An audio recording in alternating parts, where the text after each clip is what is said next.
just like poems that don't show just one aspect of my life, that don't just shine a light on the storm clouds, but also shine a light on the beautiful moments and the moments of friendship and all of those things. Like, I want my poetry to feel like an encapsulation of who I am. And right now, I think sometimes it does and sometimes it doesn't. I think this is just my video to be like, hey, internet, you need to hold me accountable because I need to start writing more poems that are, I don't know, just happier. A few years ago, I was talking with my therapist about how I feel like most of the poetry that I write is really, really just like focused on like maybe my anxiety, or focused on just things that I feel insecure about, or like things, social issues happening in the world, things like that. And so I remember I was talking to her and I was just like, I wish that I could write about like something joyful.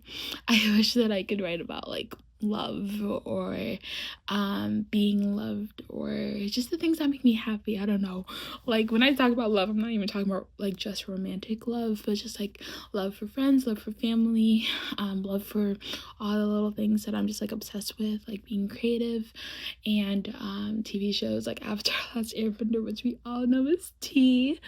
And so I remember she was just kind of like, well, if you, which I did, grew up always using poetry as a medium for basically expressing some of those more, not as fun emotions like anger or sadness, then of course, when you gravitate towards the medium, you're always going to be writing about something that isn't as fun.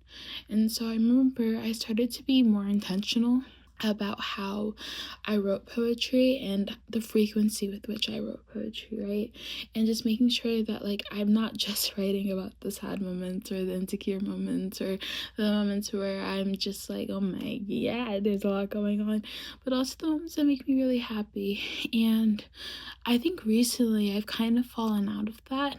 And I think right now I'm kind of gravitating more towards poetry that focuses on things that aren't as happy. So this is my reminder to myself that I need to be more intentional once again with my poems and start writing with, I guess, more, let's say, diversity, or diversity of thought in mind.